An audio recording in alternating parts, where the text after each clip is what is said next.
podcast. So I'm actually the president of the company now. Oh, damn. I was originally I started doing shows in Santa Cruz, California under a different name.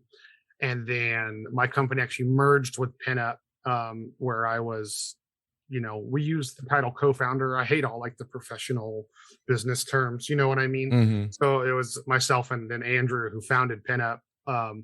We were just doing everything together. And then a couple years back, he bid adieu to the music world and I took over. And then it's been me and a couple different pairings of teams ever since then, basically.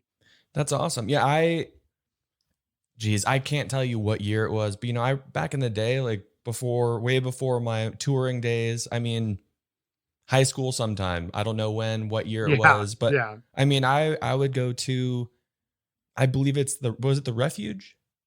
Yeah, we had the Refuge and San Jose Skate and maybe that really odd spot, the venue, like that was behind Los Gatos High. I don't know if you ever went there. I've been there once, but I think the main place that I would go to would be the Refuge, mainly because it was very close to my house. I mean, just down Homestead and Wolf, I think, by that Ranch 99. Yep, correct. And in the like same parking lot, kind of the Ranch 99, like they shared a driveway. Pretty much, yeah. Like you could walk literally just through like this little side, like this. I don't know. It was like a little driveway side thing. Yeah, and you were there. Yeah. So I definitely remember that. Yeah. Yeah. Did stuff there. Oh man, sorry, I got a fire truck going by. Oh, you're good. I might as well say a disclaimer as well. I mean, we're having our house worked on right now, and I mean, my office / studio room is right by the front, and they're working right there. So if anyone hears anything, I apologize, but should be okay. I don't know where they're at, what they're doing, but I didn't even hear the fire truck. So. Oh, okay. Well, it was very freaking loud, and I even have the windows shut. So hopefully my mic didn't pick it up. You're good. I have a really loud, adorable puppy as well. So you might hear a bark or two in the background during the show. What kind of puppy? She is a Corgi mix. Ooh. Yeah, we think she's a mix with either a Dachshund, a Basenji, or a Jack Russell, or some sort of mix of those four all together. Damn. Well, it sounds like a cute pup. What's the she? Her name's Bowie. Bowie. Ooh, that's a good name. She has a really interesting split face. Like, you know how some dogs have like a little bit of white around like their eye, or like there's like her face is like half brown, half white, like right down the middle. Ooh, that's so cool. That's why we named her Bowie, kind of like to resemble the lightning bolt he used to paint on his face. Yeah, I was gonna ask, does it have any relation to David? Yep. So it does. That's awesome. Yes. Well, I personally think dog barks are always okay, to an extent. Sometimes, if it's a cute little like woof in the background, like that's always cute, but like, oh yeah, there was one, I don't know when it was somewhat recently. I had a podcast and we did it in our backyard just because I was like, whatever, like I want to have some fun. I want to have some drinks and just be outside and like, get the sounds of being outside, Luckily, we got some birds chirping and it was all nice, but there was this one dog across like the backyards where it was just the barking that you really want to stop. Like, hey, yes, stop. But yeah, anyways, welcome to it for sure. But yeah, PinUp. That's crazy because when I was thinking about doing this, I was like, not sure what, talk about. Obviously, like the obvious of, both group kind of in the same town, doing basically, in the music world. And I immediately remembered, going to the Refuge and, just being kind of in that scene. I mean, I even remember at one point, what was it? Spotty? Yeah. Spotty, I was kind of buds with him and I would get these cards and like, I had to try and hand them out to promote shows and, just trying to get in the scene a little bit just for fun. I don't know what my goal was because I don't think at that point I was like crazy into photography, but it just brought a whole past, like things that you don't really remember about, but then like it just takes you and me going on a podcast, but like, they kind of unlocked the key of like remembering some of these things. I was like, oh shit. Well, one of the things I loved about the culture back then is like everybody loved the music scene. Like, I know Battle of the Bands get like a really bad rap usually, which most of the time they should, but Andrew did one, kind of like that. He always took care of that. I was never really involved in that at PinUp, but he did one, but it was really cool because it was like the format was 6 bands a show. You always got to vote for 2 bands. That way there was no like buying of votes. Like you had to vote for 2 bands on the card for your vote to count. You know what I Oh, mean? okay. Yeah, it was a really interesting way to do it. So we would have like 2 metal bands, 2 pop bands, and 2 like punk bands or something like that. And so the next thing you know, you have like all the metal dudes, like they befriended one of like the more like emo or like alt rock bands, and they're supporting each other at each other's shows, even though they don't care for the music. Yeah. Like the scene was so united, and it was like there was so many different bands. Everybody got along. Everybody supported the type of music each other played. It was just like there was just such a movement right after the explosion of MySpace in Oh our my in the God. South Bay, you know, that was just wonderful, So yeah, that's probably why you were passing out flyers and helping here and there, because it was just such an awesome thing to be a part of. Like, I feel so blessed that's been my life since high school. You know what Yeah. I mean? Oh yeah. I mean, I think one memory that stands out the most is, and like I said before, I couldn't tell you what year it was, how old I was. I just know high school. I Hmm. remember Alan Ashby and I, a Mice Men Now guitarist. If you Yeah. don't know who he is, if you don't, and Y- you're listening to this, whatever, that's your problem. Uh, him and I, he had a video camera for some reason. I didn't, which is also a weird flip, of the coin. But that is weird. yeah, so we came from Alan's apartment and we went to the refuge. And Alan had a camera. I was just with him to hang out. And him and I went to go see Jamie's Elsewhere. Oh yes, I remember that show. And that's, well, the band that Aaron Paul used to be in, which, Hmm. well, of Mice and Men, they're both in of Mice and Men. So it's kind of crazy how like him and I mean, we didn't know who he was. I don't even think we said hi, or we literally were just there. I'm not sure if they met or if we met. I couldn't really tell you, but I can definitely just, I don't know, that venue being there. I'm envisioning it now. It's kind of weird, especially going to that like side room where like everyone stored their gear. It was like the kitchen. Yeah. Yeah, we always called it, "Oh, yeah, yeah, put your stuff in the green room," and the people would walk in and be like, "Oh, you mean the kitchen? Oh, yeah, yeah, yeah, yeah, that room." I heard that place is no longer a venue though. Like well, okay, this was like maybe a couple of years ago, or if not longer. But do you know if that's true? Yeah, so, basically, the guy that ran that place, his name is Mark Teagle. If for some reason he listens to this, shout out to that wonderful man. He just loved that by letting us do that of all different musical genres. The church was providing a place for the youth to go, and on top of that, the church was making money to help stay open and stuff like Yeah, that's true. that. Yeah. So yeah, it just got to the point where like the other members of the community, like anytime there was like a metal show or stuff like that, or like as everyone started to get older, like it was really hard to avoid like people drinking in their cars down the street from Hmm. the venue, stuff like that. And it was just kind of like a collection of like the neighborhood got mad, Yeah, I'm totally you guilty know. of the drinking part for sure. But I threw away my shit. See, there you go. That's the important thing. So many people didn't. Pack it in, Is pack it people out. people would park in that cul-de-sac across the Oh street, yeah. they'd be drinking in their cars, and then they would just leave 40s all over the place. And it's like we would do our best to go clean up after the show, but when I've been at an event for 9 hours, the last thing I want to do is go try to clean up after Of other course. people in the pitch black, and then so it's like we always tried, we always did our best with the teams and all the volunteers that work for us, but it just kind of was one of those things that ended up like we knew it was on the way out. Mark allowed us to operate longer than the church body wanted us to, Hmm. you know. And it was the last place we had, like after Makla and the cave shut down, San Jose Skate shut down. Oh dude, I'm not gonna, I never went there like a ton, Mhm. but a good amount of times to where like, I mean, for example, I remember seeing 303 there. I have photos of it somewhere.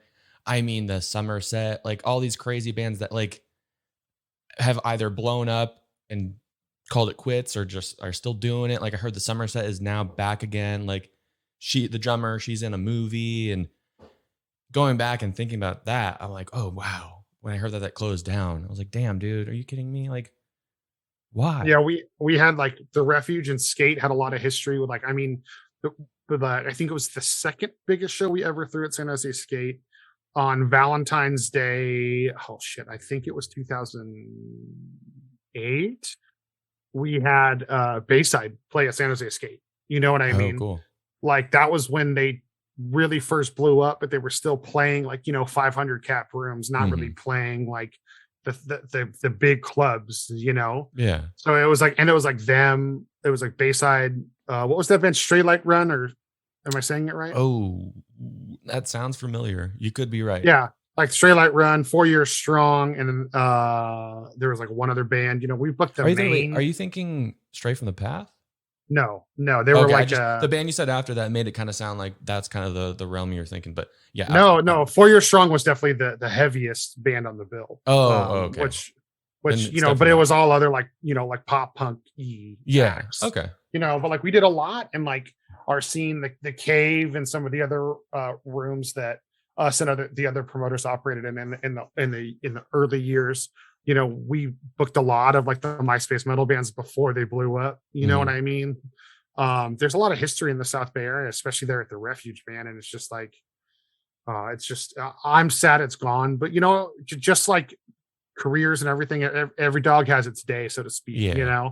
Like it shutting down really hurt the scene, but it really helped us push our boundaries into, that was really the push that we needed to like not just be the guys that did shows in San Jose and Oakland, Yeah. or sorry, San Jose and Santa Cruz, because after that we expanded to Oakland.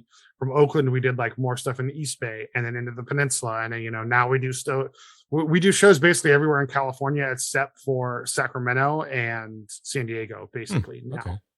you know so well, and San Luis Obispo, but the music community, as I'm sure it's very, there's not a lot of options down there. Yeah.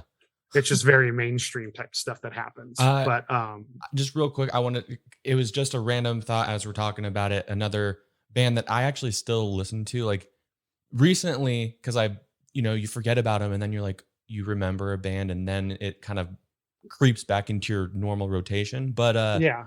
because I remember shooting them as a photographer at the Refuge, and like this point they were. I mean, I don't know, as like when you say big, I don't know the grand scheme of it or like the scope of how big they were, but they were big, but well, big enough that you can be for the Refuge. But My American Heart, Oh yes, yes. I remember That them, was dude. Yes, dude. That was one of those bands from back in those days that I wish, kind of.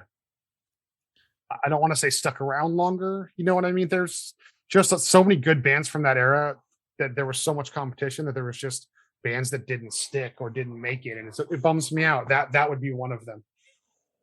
Yeah, but you know what? It's weird though. Every time, like every person that I feel like I'm gonna show them a new band, and it's like, hey, I'm gonna show you this new band, or not new band, but like, gotta show you this band. Or when I'm playing like throwback music, I'll put on My American Heart, and they already know what it is. I'm like, what the fuck?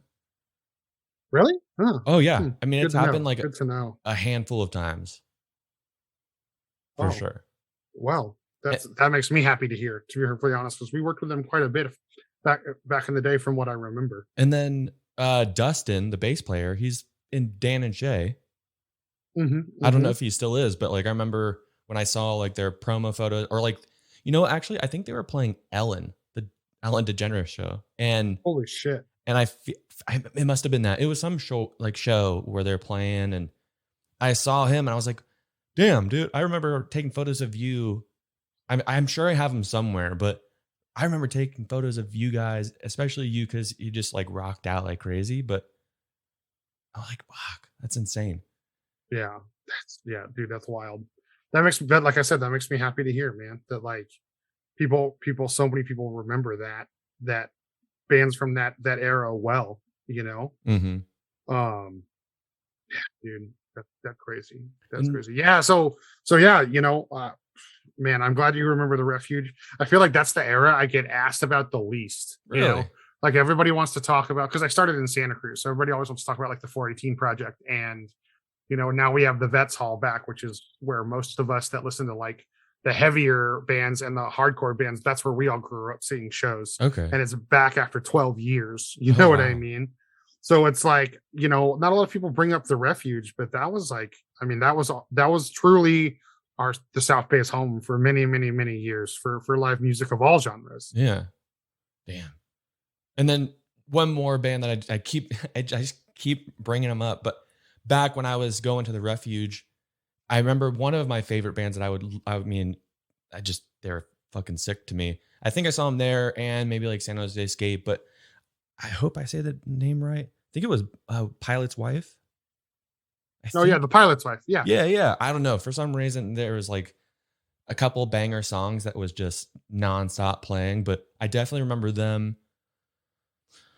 There were some other, there's just all those other, local scene bands of your friends, that just create a band together and they already have like 5 other bands, but they write some like crazy heavy shit and you love them. And then when they fall off and you move on with your life, you completely forget about them. So I'm sure there's a ton of those. Oh God, that list would be way too long for me, my friend. Yeah, for sure. Way too long. But yeah, dude. So, oh man, with you being, the head honcho of PinUp, like what's kind of your role now with that? So now, well, like I said, we do shows all over the state now. I kind of, for lack of a better analogy, like I'm the captain that drives the ship, but by no means am I the only one that makes it work. Yeah. You know what I mean? Of course. We have a Northern California team, a Southern California team, and then we also work in conjunction with another production company from Fresno called Arcphonic. Okay. And we have got those 3 teams. PinUp is technically a partnership, 4-way between myself, Casey Gerlach, who most local people would know as the guy who runs the X Bar, Eric Jones, and Dave Forrester. And Dave and his team head up, they run all of our Southern California stuff. Okay. I generally kind of head up all of our Santa Cruz area stuff, because that's always like, that's where I got my start. Like, I mean, there's still so many bands that just know me as Joel from Santa Cruz. They don't know who Joel Cupcake is. They don't even know what my last name is. They just know me as like, oh yeah, Big Joel from Santa Cruz. Yeah, we played for him. You know what I mean? So it's like, that's kind of how it is now. I still make a lot of the final say and stuff. But we have such a big team underneath us. We have a lot of people who volunteer their time. We have a lot of people who come because they want to learn about the business, or they want to learn how to book a show, or they just want to be involved in music, like kind of how you said you wanted to be when you were young, So I oversee that the wheel keeps on turning, so to speak. And I try to be very good with like our branding and making sure it looks the same across the board. And I'm kind of, for lack of a better way to say this, I'm kind of like the babysitter. I've led a long life with lots of crazy things that have happened to me. So, I make sure we see both sides of the board. If somebody has an issue with PinUp, instead of it just being like, oh, this person's blackballed or whatever the hell, I try to go like, yo, come have a beer with me. Like, let's sit down. Like, let's figure this out. We're like, adults. how do you feel like PinUp can service the scene or you, or whatever genre of music you play better, So I do a lot of stuff like that. I go to NAMM every year. I fly out to a lot of the other festivals. I try to stay in touch with like promoters, like nationwide, like a lot of the other independent promoters. Yeah. There's not that many of us left. A lot of us have all work for Live Nation now, but the independent promoters that still are left, I try to communicate with as many of them as possible. And then I speak with a lot of the booking agents. I do a lot of that. We're trying to do a lot of stuff right now where we're buying like multiple shows. From being a photographer, a lot of times a tour will come through, they'll play Sacramento or San Francisco, they'll play LA, and then they'll leave. Yeah. So I'm trying to, back in the MySpace day, that didn't happen. If I'm sure you remember, and most people that listen to your show hopefully do, and I call them the MySpace days, or the golden years, because that was just when music was at its peak. I truly feel, in an underground sense, Oh yeah, I mean, if you made it on someone's MySpace like playlist, you were big shit. Yeah, exactly. So, you saw bands frequently coming to California playing 5 shows. It was a normal thing. Now it's like everything's a pain in the ass, because you go from Portland to NorCal to SoCal and then you leave. First off, I don't see how that's financially profitable for anybody. Oh yeah. You know, second off, it's also just a pain in the butt with that much driving. Like I'm trying to convince, I've actually been on calls with a couple different agents this week, trying to convince them, like, yo, if you want to bring your bands out here, like, let's do a Petaluma show and a Santa Cruz show and a Fresno show. Like, yeah, you might make a little bit of money in Sacramento or in the city because it's a bigger market, but why not do that? Or why not come do Berkeley and Fresno? Or why not come do, depending on the genre of music, you can even do Berkeley and Santa Cruz and have two sold out shows. Oh, for sure. 2 hours apart. But so many people, aren't used to that or aren't used to how things used to be, and they're used to how things are now. So it doesn't happen. So that's something I've actively, oh God, so I don't know why that word wouldn't come out of my mouth. That's something I've actively been working on now, is like, how can we, California is always going to be on the map as far as the music industry and tour routings go, but how can we make it better? Because there's so many people that work the 9 to 5s and live in a place like Fresno. And it's like, oh man, I would be bummed if I had to drive 2 to 3 hours for every single show I wanted to see, Oh, 100%. So yeah. I've loved, our partnership out there with Amric over at Archphonic and his team. We work with Ernest up in Petaluma and Santa Rosa, like the North Bay, as I like to call it. Mm-hmm. And, even up there too, like they have a great scene. The Phoenix Theater is one of the legendary venues, one of the last ones left in California. I mean, shit, AFI wrote a song about that venue. You know what I mean? Most people don't realize that, Morning Star is actually, that song is literally written about the Phoenix Theater. You know what I mean? Interesting. I didn't know that. Yeah, so like the whole line about like, am I the star up on the stage? Am I the ghost under the stairs? Like it all is a reference to the magic of that room. And, I'm sure if you look it up, I know Davey's gone on record and explained it somewhere. But yeah, I'll have to check that out. And that's also why there's a song called Days of the Phoenix. Oh, you know what I mean? Because he's literally talking about his youth growing up to shows at the Phoenix Theater. You know what I mean? It's crazy. So, if the place is legendary enough that AFI wrote about it, it's good enough for me to book a show in. You know what I mean? Yeah, of course. Yeah, it's definitely weird with my 10, maybe call it 11 years of touring. There's been some tours or stretches on the tour where I don't understand the routing at all. I mean, what you were saying is, going to NorCal and all the way to SoCal, like you missed some markets in between, but like I remember we would drive all the way from, I don't know, Seattle to Southern California and then back up and then across and then back. Like, oh my gosh, you could just, I'm sure there's, rhyme or reason to it, availability and whatnot, but also it's like, oh my God, I was just in Northern California and then I'm going to Southern California tomorrow. And then we go to Texas and then back. Like, God, it's weird. Yeah. It's definitely weird. Well, right now, especially post-COVID, that type of stuff is happening a lot because so many people are trying to tour that availability is so wonky. You know what I mean? The other thing that sucks is, like, I've noticed there's been a shift in the industry a lot in the last 5 years, where a lot of it is like the bands are hands off and they just let the teams deal with everything. But if the bands, are the ones going like, hey, why are we only playing 2 California shows? We'd rather play 4. That in and of itself can shift the way a lot of things work. Oh, yeah, definitely.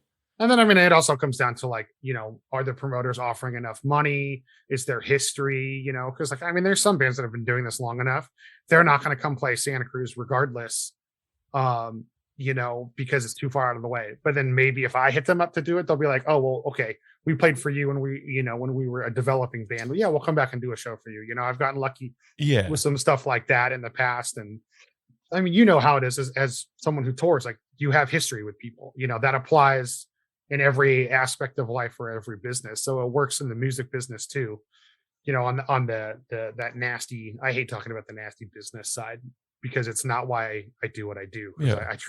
I mean, you love photography, you love music.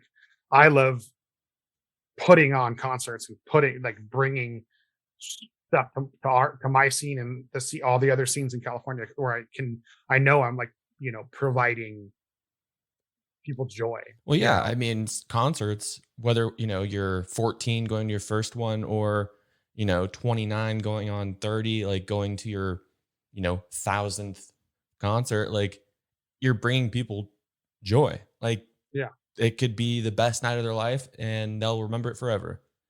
Or it won't be, or it's just one other night where they, get pissed drunk with their friends and they have a night that they won't remember. I mean, either way, you're putting on something that people will find joy from. And Mhm. it's, I think it is always crazy how like there's so much that goes into a tour, let alone just the show, like Oh, yeah. there's the locals that come. I mean, depending on the size of the band you are, you're going to have your crew. Like, for example, when I was on tour, I mean, a full size bus, fits 12 people.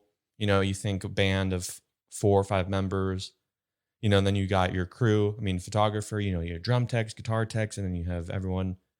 Like, there's so much that goes on. And then, you usually have locals that show up to, patch stuff and roll cases, sound guy. Like, I do feel like, Mhm. now it's starting to come to light, like with COVID and people literally being out of a career that, people are kind of realizing like, oh shit, like there's so much more behind the scenes that goes into a one show, let alone Yeah. a whole tour, what like yourself, the Mhm. person who is running Yeah. things behind the scenes. Yeah, and I think you're right. I think all that's being realized more. I'm very sad that it's what COVID took. It literally took everybody in the industry being like, "Yo, we're all screwed." Hmm. Like, Under Oath did that, did those two like nights at the Constellation or the Observatory, or I forget what it was titled. But they did like a Yeah. double live stream and they gave 30 or 40% of their profits to out of work crew members. Hmm. Like, they wouldn't go do that just to like save face or you know just because it's because these people legitimately like don't work. Like I didn't make money for or not even make money. It's not about the money. Like I didn't have a way of doing what I love to do for 16 months Yeah. But I almost. mean, You you're know what I also mean? a grown man who, has, a relationship and a dog and, Hmm. bills, I'm sure. Like, yeah, Yes. I know. Yeah, of course. Like, we do things we're passionate about because we love it, Obviously, I said passion about it, Yeah. but if it's our career and then you all of a sudden have no income, Hmm. then it's like, oh shit. I mean, so yeah, of course it's not about the money, but also it's like, well, I also need to eat and I don't want to lose my place Yeah. and What? Well, and everything. you know how it is. Like you get to do what you love for a living, just like I do. But I feel weird when it comes to like, well, yeah, yes, I make money doing what I do, Hmm. but I also love what I do. But yeah, of course, I pay my bills that way. So it's like, but I feel like the industry, so many people have jammed down people's throats, and like, look at us. We lost Slims here in the Bay Area. You know what I mean? We Hmm. lost the boardwalk in Sacramento. Like we lost, the 418 finally shut down, even though no one's really done shows there in years. Like we lost a lot of venues here in our backyard, but the East Coast, especially, man. I mean, like COVID, they're like there's like half the rooms that mid-sized Damn. bands can play in that there was before COVID because the grants didn't come through or they didn't come through in time, and it just like really just just destroyed so many people's livelihoods. It's such a bummer. So with it's kind of a weird thing because I guess it depends on where you live, but of course I mean, I'd say a vast majority of my friends, and this is not a sweet brag. This is just how it is. It's like actually it sucks because all my friends live so far away from me. So like friends that live close, it's like none. But all of Mhm. my friends, I see them starting to post maybe about tours or that they started tours already. And I think actually today I forget who it was, but they're like, "Hey everyone, like sorry, like we have to cancel tonight's show because a member from one of the other bands tested positive for COVID." So like it was weird. There was like this point in time last maybe a few months where like tours were picking up and starting or about to start. And there was hope, it was going to start. And then obviously the new variant or whatever you want to call it came out. Yeah. And, tours are starting to get canceled, shows are starting to get canceled. What is your kind of like outlook on kind of where we're going to be end of this year going into the next year? Like your It's own it's thoughts on it. it's so tough to say because, like, I don't want to get political at all here. Oh, I mean, yeah, no, I just want, what you think of, Well, where do you think we're going? regardless, a lot of people don't realize this. The music industry is largely unmonitored. Like here, I'll hit you with something. For example, you probably have no clue about this, Danny. So technically, in California, you are supposed to be licensed to be a concert promoter. Really? There are less than 10 people in the state that actually go through the government process of getting that license, Danny. No shit. And all of them basically work for like Live Nation or Bill Graham or Golden Voice. And then the other is Nick, the guy that runs the Hard Times. Okay. Who I is a good friend of mine. We grew up together. We do shows together. I'm actually not officially licensed. So like, just keep that in mind, with how the government just doesn't watch what we do. Like they don't care, COVID happened. Who got the money first? The fucking cruise lines and then the airlines. Okay. Why did the cruise lines need money? Most of those companies aren't even based in America and they still got a bailout. You know what I mean? Oh yeah. So that just proves that we're last on the list. So unfortunately, I think with the COVID and the Delta or whichever I think that's it. They're already saying there's a variant past the Delta. Oh, of course. Of course. And that's going to happen. But, and unfortunately, it's going to come down to a state by state thing, like, we have a show this weekend coming up. I have Terror, the legendary hardcore band playing. And, they've already kind of told me like, or I spoke with their agent yesterday on the phone and he was like, dude, every state is different as to like, are they doing refunds? Are they only allowing vaccinated people? Are they allowing vaccinated people and negative tests? Are they doing this? Are they doing that? Like some promoters are even requesting, hey, if your band's coming through, I need to know that your band is vaccinated or not. It's different everywhere. The problem is that there is no uniform way, because like if for example, we do shows in Fresno and we do shows in Santa Cruz. If you look at the political spectrum, they're the complete opposite. Okay. So I can tell everybody in Santa Cruz to wear a mask and I'll get a little bit of grumbling and that's it. Whereas I can tell everybody in Fresno to do that. And they're like, well, we're only going to do it if the county says we have to do it because you can't force us. And it's like, and at the end of the day, what I've been telling all the bands, what I've been telling people on both sides of the equation of the political spectrum, I should say, not equation, is that we all need to do whatever it takes to keep doing shows, because the government's not going to help us. They don't give a shit. So if their regulations are you can do shows as long as everyone wears a mask, then I think for the next 6 to 8 months or however long this takes, we should all just shut up and wear our masks and be happy that we're not out of work. Yeah, that's I think the least you can do, or the least you have to do is wear a mask. Then, shut the fuck up and wear your damn mask and enjoy the music. And everyone's arguing past that point. Like people are, I literally, like, I don't know if you saw my post 2 weeks ago, like I got called a fascist for saying that we were going to enforce certain things at certain shows in certain towns. And I was like, you know what? That's what that town and that county is telling me I need to do to have these events. Yeah. So am I going to listen to placate to a few disgruntled people so that the many who have also suffered, just like we've all suffered over the last, 12 to 16 months, have to continue to suffer and not have music? No, I'm not going to do that. And, and I think most people in the industry are taking that same approach, luckily, I think it's going to be really interesting after October.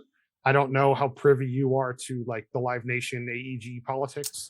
No, the only thing, well, not anymore, but I remember at the beginning, I bought some Live Nation stock and stuff, but now I let go of it. But yeah, that's the only thing I really know. But so as I mentioned earlier, like I'm pretty in touch with a lot of other promoters all over the nation, and basically like AEG and Live Nation are the measuring stick. And pretty much in October, at least in California, I don't know if it's going to be nationwide. Like, right now, I'm sure you see all the ads and all the flyers and all the posts like, oh, you can be vaccinated or have a negative test within 48 to 72 hours. A lot of people are going to get upset about this, but after October, that's not going to happen. Literally, it's going to be you're vaccinated or you don't get to have a good time. And that's not even a government thing. Like that's what Live Nation and AEG are deciding to do. And like, no one's going to tell them no. And so, that's most of the promoters seem to be following suit with what they do.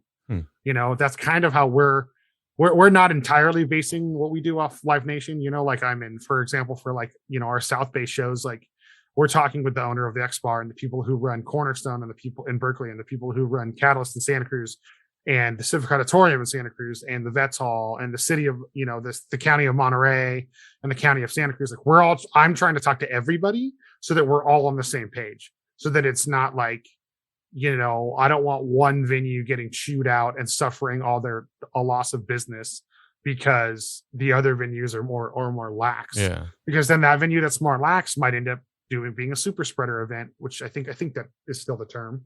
Something like that. Yeah. Yeah. But then that could positively or negatively affect their business, Sure. So I think, in 2022, like I would love to see us turn a corner quick. I unfortunately don't think it's going to happen. Because so many music relies on the youth heavily and is seeing like we can't even have our education system have a unanimous decision across wearing a mask or not at the college or high school level, like it's different every state. Like this is all just gonna, I hate to sound negative, but I do think it's going to get a little bit more worse before it starts to get better again. I mean, I can agree with that. I don't know if or anyone listening know. I mean, I've said it on my podcast a few times, but I moved from California to Idaho as of recently, and let's see, I'm in Post Falls, and I'm like 30 minutes from the Spokane airport, so that's kind of where I'm at. I'm at the very top, 2 hours from the Canadian border. But so here, oh geez, I've been here for well over a few months. I think I started my job. I'm been at my new job for a little over 3 months. So maybe like closer to 5 to 6 months I've been here, I think. Yeah. I've only had to wear a mask twice since I've been here. And that was within like the first couple weeks. And that was at a Walgreens and Target. And since then, I mean, I've been to Target, no mask. I mean, nowhere here you need to wear a mask. There's some people that do it, but that's just because they want to do it. But I think it was early last week I heard on the radio that I guess the radio station I listen to is based out of Spokane or somewhere in Washington. But basically they're saying that they're masking up again, Seattle or Washington in general. So yeah, they're saying that like Idaho is going to be like, no way. Like that we're not doing that. But I guess Seattle is. So it's crazy to see like the difference. I mean, I've been in California, Northern California for basically 29 years of my life. And then kind of going through the very beginning and worst parts of COVID in California and seeing how it was handled there and masks and everything. And then I come here, it's a totally different ball game. So like kind of going into you with, dealing with all these different venues, trying to make sure every venue is doing, kind of the same thing in a way and trying to figuring it out collectively. I don't know. It's just very interesting. I kind of know where I want to go with what I'm saying, but I don't know how to say it. All I know is that it's weird and it's sticky and. Well, dude, even here in the Bay, it's weird. So like, I think I told you I live in Monterey now. Okay. Technically I live in Pacific Grove. It's right in between. It's wedged right in the middle of Monterey and Pebble Beach and Carmel, basically. Very nice. Okay.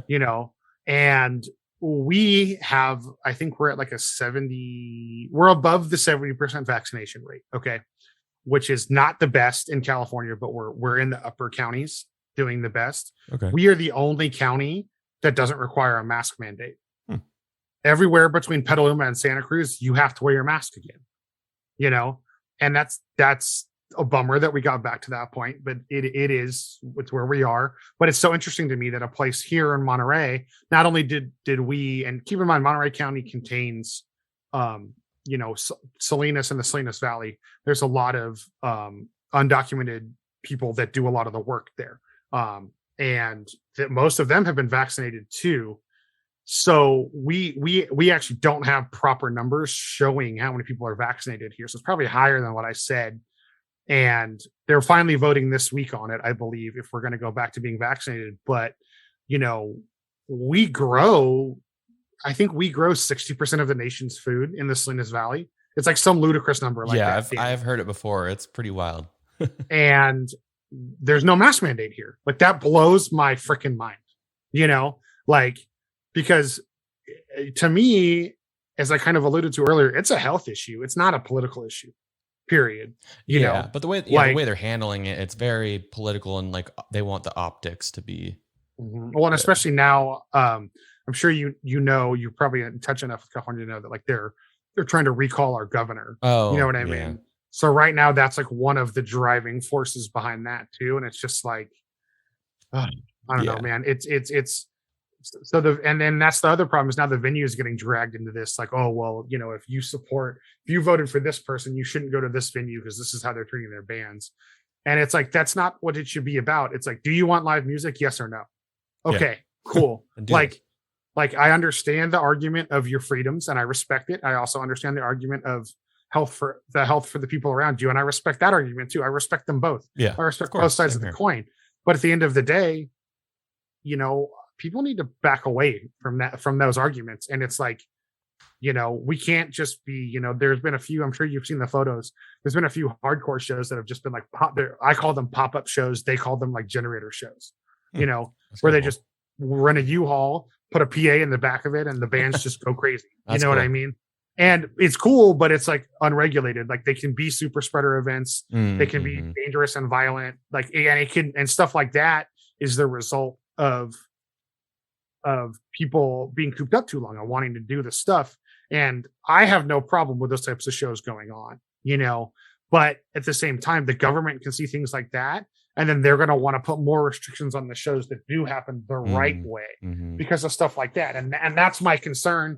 And that's what I hope anybody that listens to this that gives a shit realizes that it's like, it doesn't matter where you stand. Like if we're not all smart, if we're not all working towards the same goal of like, especially people from music, and that's live music still being able to be performed and seen, you know, then it's going to be a really shitty next year. Yeah. Well, let's hope it just, well, you mentioned, you know, probably going to get worse before it gets better. Hopefully not too worse, but I mean, time will tell. Hopefully, you know, things will be good. I mean, I will say I don't claim to know anything about anything. I don't know shit.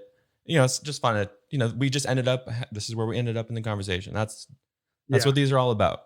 But considering that that's how these happen, I'm just going to change the subject completely because I feel like if we keep talking about this, I don't know enough to keep talking about it. Yeah, fair. And I'm sure people are fucking tired of this shit. Yeah. But and you know what? Let me say real quick. No, please. I'm sorry. I do want to say a positive note. Something that I've actually wanted to share with you. An interesting statistic from the last couple of shows, because there's been a lot of like bigger shows the last couple of weeks in California, is there's an interesting metric of people not showing up to the show but not asking for refunds, because there are still people that want to support live music and the bands that much. You know, like I had Turnstile last week. We had like 70 tickets just straight up not show up. Damn. Like, but nobody called or emailed or requested a refund. Well, you know, I don't know what their reasoning for not coming was. I don't want to sit here and I don't want to talk about COVID anymore, like you said. Yeah. I don't want to guess, but we had, you know, 70 tickets at a sold out show not showing up. That's crazy. That is like that's like you've toured enough to know that that's a wild thing to think about, you know. Yeah. Like that's like 20% of the people not showing up and not asking for a refund. Never happened. I'm going off of the facet that these people still want to support. And yeah, no, that's really cool. That's what we need more of right now. Yeah. And don't get me wrong, I definitely valued the things you were saying. That's very good points and stuff. I just definitely think time to, you know, mosey on to something else. And I have something great that I don't know if you saw it on I think I did Instagram and Twitter, I forget. But basically, there was this video I saw, and I love it every time I see it. Honestly, it was probably on my favorite app, TikTok. It's great. Just kidding. There's like a video, someone rigged up their house lights. You know, like you can have like the LED lights underneath your cabinets or something like that. So they have it rigged up to their alarm system. And basically when it gets triggered, the lights turn red. And I believe they have a song that's like, what is it? Let the Bodies Hit the Floor. So Yes. I did a poll, and I just took a few because there was, a good amount. I only took a few, but I want to ask you the question. So what do you think would, and you can give me a couple or just one, what would you think the best song would be for an alarm system to play when there's an intruder in your house? Oh man, I'm gonna go with fucking rest in power to the homeboy fucking DMX, dude. This, Oh, just dude, imagine you break into someone's house and all these bright lights turn on, and the first thing you hear is DMX on you. Stop, drop. Just imagine that. You know what I mean? Like, dude, that'd be sick. Like, and you're like, okay, cool. Maybe you end up vibing with it. That's what I would fucking do, because I'd be like, a lot of people don't know this, but I'm like a Yeah. big DMX mark. Like, I love that guy. Oh yeah. You know what I mean? So like, which I don't ever really talk about that, but I am. So that's probably what I would do. I would do something like that, or like maybe like you won't. Whoa. Did you hear that? Oh, yeah. Is There, that my fault? sorry, no, it was I was trying to cue it up because someone said the alarm from Kill Bill.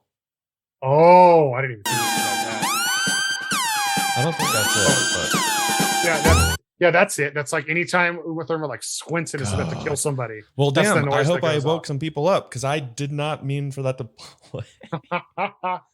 Yeah, something like that would be creepy. Or But even if you DMX, wanted dude. to, dude. The other thing you could go, bro, is you want to creep the people out. Ooh. You do like weird earthy color, like low color lights, and then just imagine you start with Voodoo by Godsmack, bro, with like the humming and the tribal drums, dude. That freaked me the fuck Dude. out, dude. I think hold on. I'm trying to find it here. Here, while I find it, I have, okay. So the one I just played. So the person just said the alarm from Kill Bill. Well, Let the Bodies Hit the Floor. Someone said Murder Train. Heads Will Roll. One that's fun. Cops theme song. Oh, But hey, yeah. just because I was remembering something. Originally, when I heard when I just played the Kill Bill thing, I was thinking about the whistle. Shoot, how'd it go? I can't really whistle that well. Oh yeah. From that Bill does, or no, not Bill. She's walking down the hall with the evil bitch. I forget, eye patch lady. Yes. God, why can't I remember? I need to rewatch these again. It's been too long. But anyways, I was thinking about that, and then something better came out in my mind. There's two different ways you could probably go, or a few. You can go with like the DMX, or like Let the Bodies Hit the Floor, something like very intimidating. Mhm. Or you can go shock factor of like sirens and, horns and whatnot. Or I feel like you can go super creepy. So what about, hopefully it plays correctly. Oh, that's a commercial. Sick. Damn, dude. Commercials, YouTube. I mean, I love YouTube, but also. I know, right? Kill me. Here we go. If you see creepy, I got one thing that comes to mind right away. Here we go.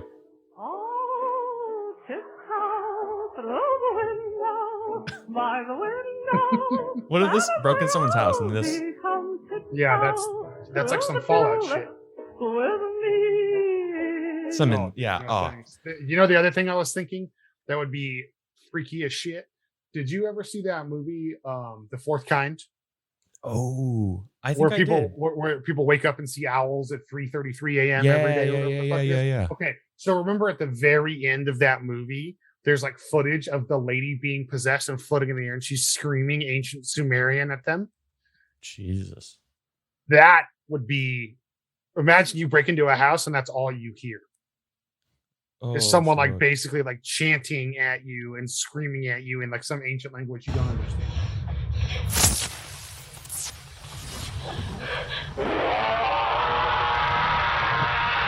I'm gonna shit my pants. Yeah, like almost like a jump scare. Man, I didn't even sleep good last night. I'm fucked. Sorry. No, Sorry, you're. I started.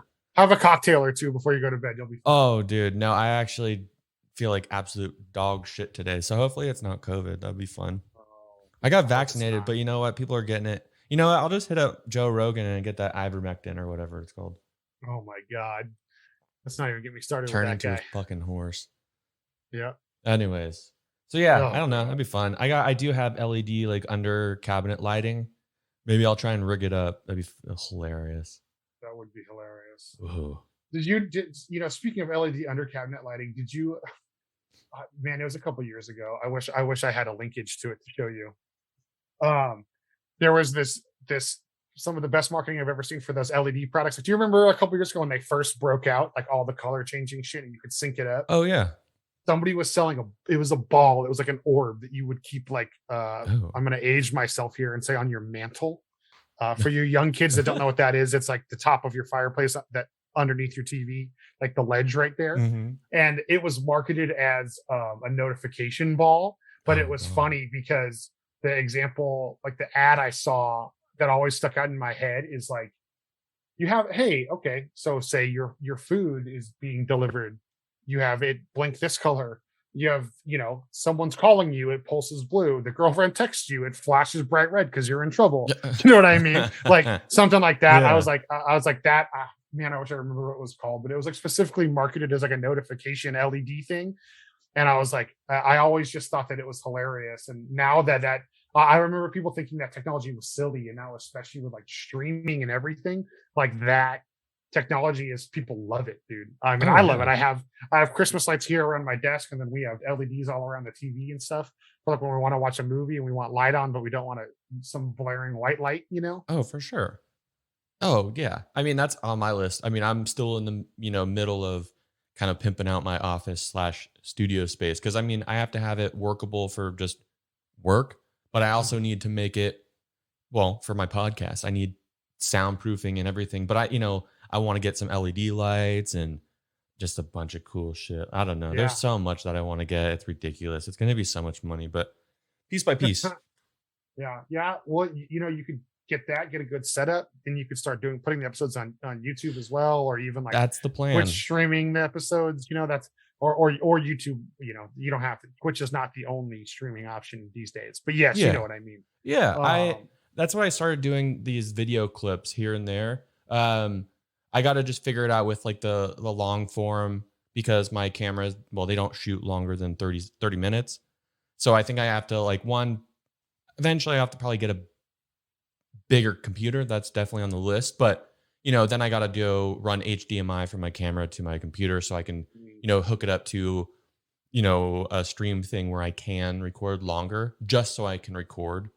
And then, I'll put it on YouTube and whatnot. And then I have another idea I did mention on one of my podcasts a few times actually, is I want to do, well, I have to wait for my kitchen to be done.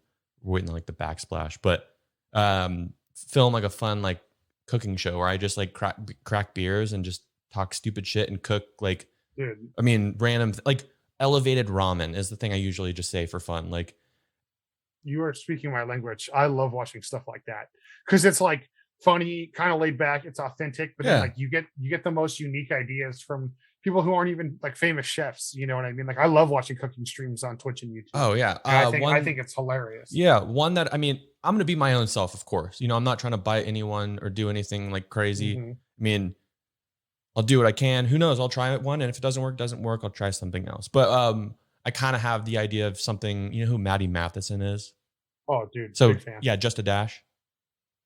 Yeah. So kind of like that kind of vibe. But I mean, I'm not an actual chef, and I mean, I love to cook. So like, maybe if I feel like things are going good with the video, then maybe I'll try and do some more things. But you know what? That's gonna mean I need, a couple cameras. I have lighting, but I mean, I need more. It's gonna be like a production. So like, it's on my list. But you know what? I mean, I'm starting small with the clips that I do. So yeah, it's all I feel fun. that. It's all fun. How did you get into the whole realm of, I mean, you have your show, you have a podcast as well. I mean, yeah, so I have a YouTube channel, which is just Joel Cupcake Live. I haven't done too much lately because it's just straight up the music business is back. So I've been focusing on getting my life back together. Yeah. But yeah, well, when COVID happened, it was just kind of like I needed an outlet, I've always been a YouTube person. I've always enjoyed the medium or the outlet or whatever the hell you want to call it, like the platform, I guess, I got into that. I did some stuff that it was like just some like little 15-minute videos of just like self-teaching or stories from the music industry, stuff like that. Then I had a couple friends hit me up that was like, yo, bring me on your show, interview me. So I kind of switched to that format just because I had fun. Like I think my biggest thing I hate is like, you go Google, for example, bring me the Horizon, bring me the Horizon interview. It's all the same bullshit. Yeah. Like I don't enjoy that. So like, the format I've always used is I have these people on my show,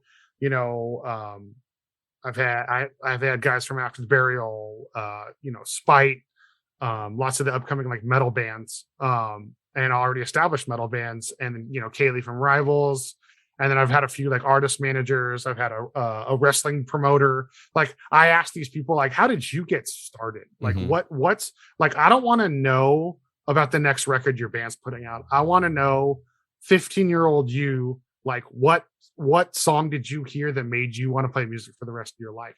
Like I literally make people walk me through their like history in music, like, because that's, to me, that's always been my connection with a band or a wrestler, because I'm a big wrestling nerd. Like I love the character, not just the music. Like if I listen to a band and then I meet them and they're assholes, I will not listen to the band again. Just straight up like that. But that's just a personal thing for me. No, I mean, I can say the same for a few things. Yeah, sure. Exactly. Yeah. So I started doing that. I have a few things. I'm going to start doing some more like solo episodes. I have some fresh content I want to do.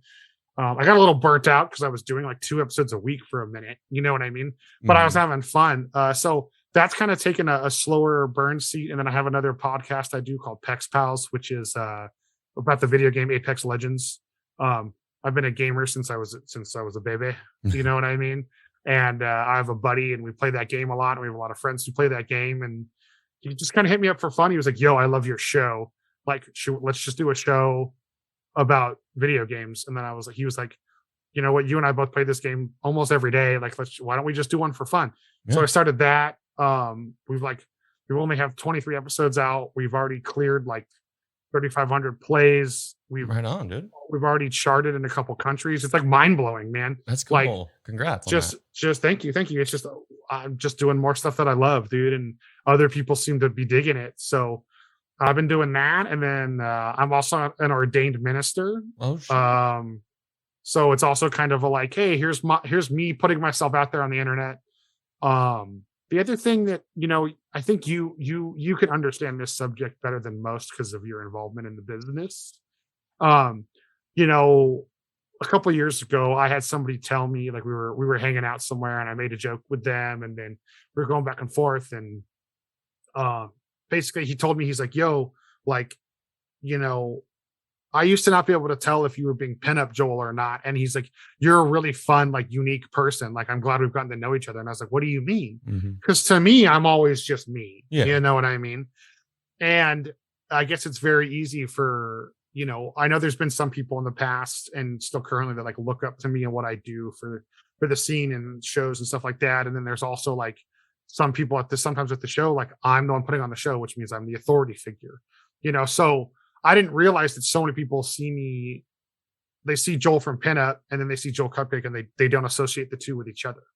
Okay. And like that bummed me out straight up, if I'm being real with you. Yeah. Like that bummed me out, like, because you're Danny Todd, but like I know more about you as a person because of our interconnecting friends than I do as Danny Todd. Danny Todd, not Cod. Now I'm just picturing you as a little fish. Shit. No, sorry. No, you're good. But I know you more as that person than Danny Todd, the photographer, even though I'm fully aware of your work and I love it. Okay. So it's like, that was kind of the other reason I started to do a show. And, also, like I told you, I'm an ordained minister. Halfway through COVID, I got Bell's palsy. I've almost died twice, once on tour, once from real life, some real scary shit. I have a lot of stories to tell, like, you know, one of the reasons I was excited about being on your show is like you and I are like self-made people in the music industry, and that doesn't happen a lot. Like, you know, you go to these music conferences and they're like, move to LA and get a degree in music business, and then just keep applying for internships until you get one. Do the unpaid internship for a year or two, and then apply to, you know, ABC Records. Like, go somewhere huge. Yeah. It's like, do you know how many people get their start in the music industry not that way? And there's no love for those people. Oh yeah. You know, I mean, like I have to like lucky. beg. I have to like beg to be included at conferences, Danny. And I don't know if you know this, I am the second oldest independent promoter still left in California. Well, shit. Like, I've been doing it 16 years now. Eddie Numskull is the only person been doing it longer than me at this point in time, on a regular basis. Like, there's a few other people like Church of the Eighth Day, which they only do like black and death metal in LA.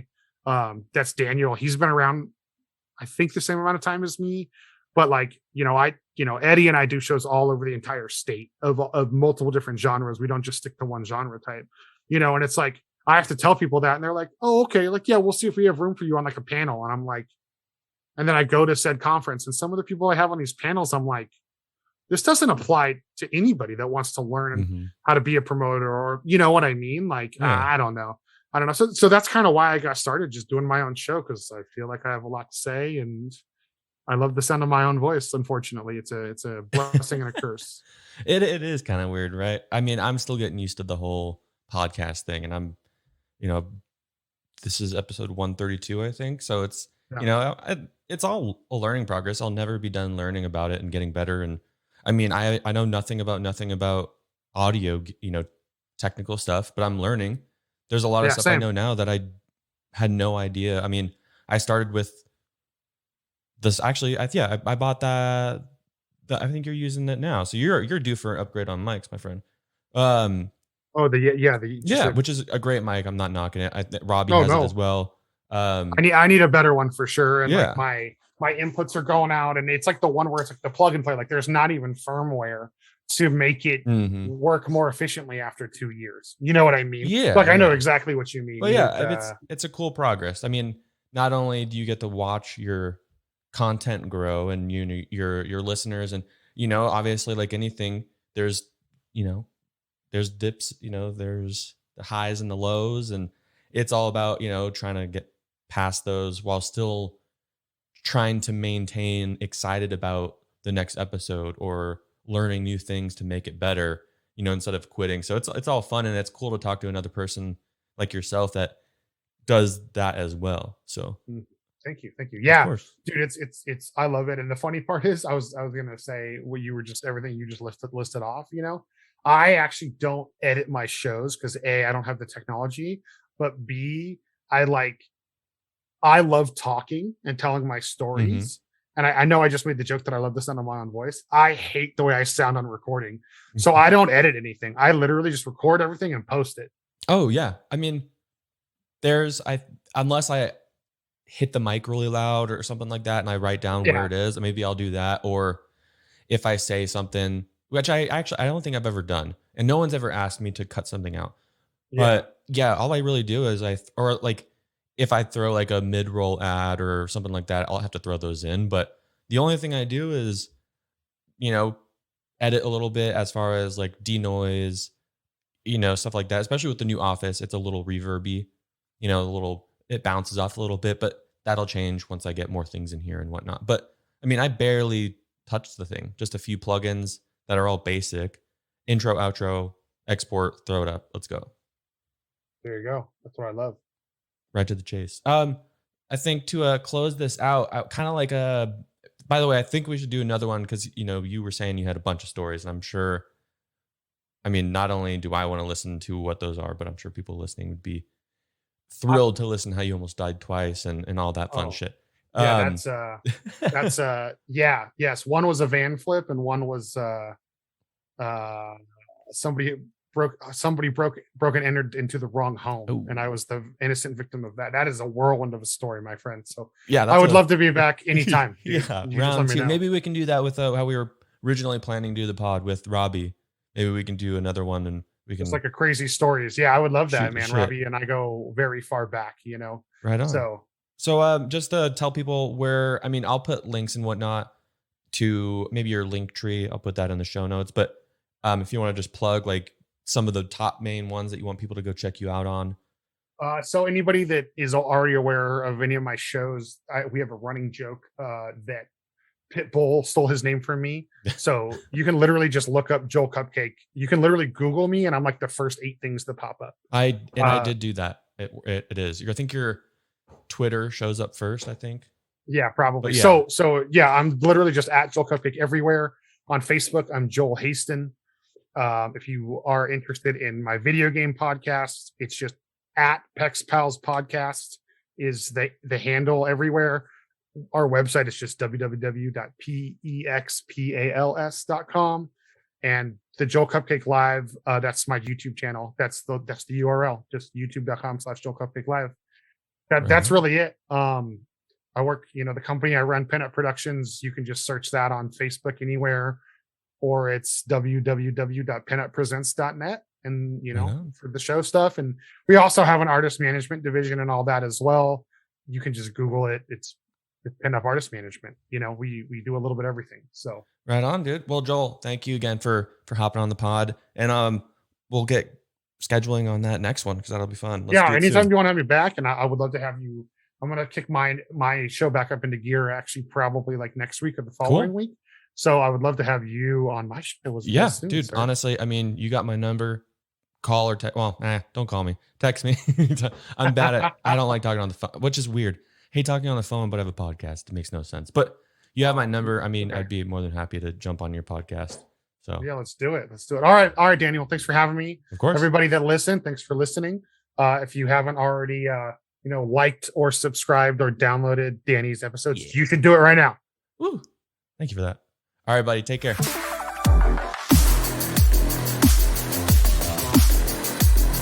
Daily Podcast.